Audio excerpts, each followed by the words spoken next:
But elsewhere, there was another strong result today, and that was Suncorp, now a pure-play insurance company, which has sold off its banking operation to the ANZ last year. Today, it said full-year cash earnings were ahead 8.3% to almost $1.5 billion. Revenue was up 16% to close on $17.5 billion. The net profit, which is up 52%, reflects the sale of its banking operation plus its New Zealand life insurance operation. The full-year dividend at 12 cents was 12 cents higher, rather, at 90 cents a share. Have a look at the share price today. Responded pretty well to all this, up by 3.6%. There's a lot going on right now for general insurers. They've lifted their premiums, investment markets have been good to them, and there have been fewer big claims events, in other words, natural disasters, they've had to deal with. A little earlier, I spoke with Suncorp's Chief Executive, Steve Johnson. Well, so, as you mentioned, Ross, and good afternoon and good to talk to you again. Insurance is a cyclical business. I mean, you go through a period of time where you have large claims events. That increases your input costs, your reinsurance costs go up. You've got to pass that through to consumers in some form. But just the way the accounting of an insurance business works, that premium earns over 2 years. So by the time the premium starts to earn through, some of those input costs and inflationary aspects have come off.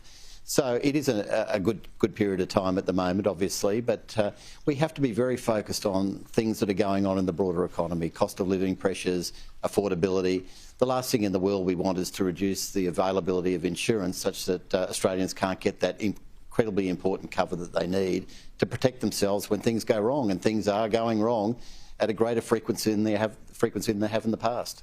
I want to go to that because, you know, quite clearly, I know the private health insurance industry at one stage had a crisis because younger members were not joining, which is why we eventually got the Medicare rebate.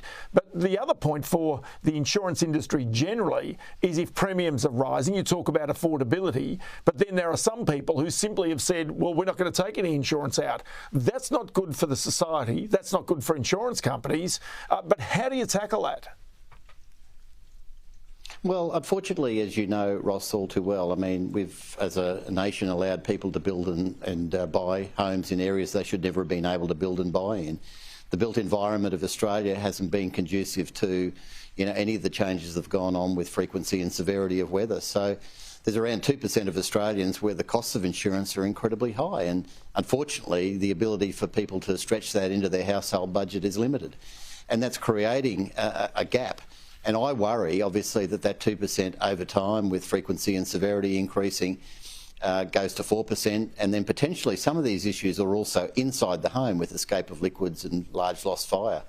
So what we have to do as an industry, and I talk about the industry more broadly, is to find pathways where we can be innovative around product design, that we can provide base levels of cover for people, and that we can extend the coverage in partnership with the government. I think the key to having maximum coverage of insurance is for the private insurance industry to partner with the government to make insurance far more affordable for particularly those people who've, through no fault of their own, built or bought in areas that they should never have been allowed to build or buy in.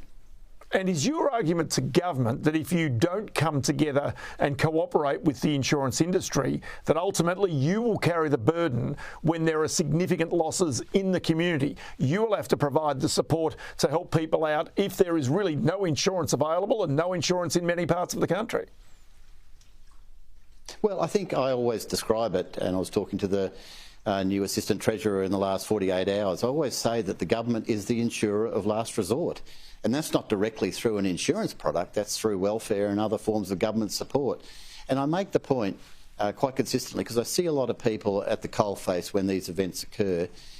We always measure these events in the terms of the dollar cost, but the trauma, the psychological issues, the disruption to lives is a far greater cost to society more broadly than the cost of rebuilding the physical asset. So I really think we have to have a broader perspective on this. We have to spend more money on mitigation, more money on resilience. And that's not just the government. I mean, the insurance industry and insurance companies broadly have to step in and work in partnership with the government because, you know, a broadly insured Australia is a good Australia. So is there any innovation? You talk about modernisation. Is there anything you've seen overseas that could be adopted here to try and improve the rate of people with insurance? Yes, look, I think product design, I mean, we see evidence of product design in other parts of the world and appropriately a sharing of risk.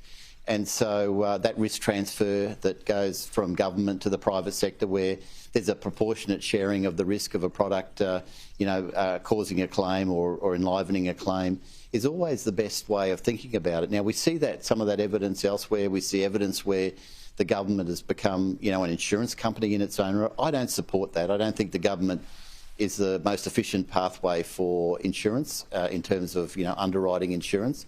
I do think that should be in the private sector, but I do think there should be some sharing of risk between the government and the private sector to make insurance more affordable.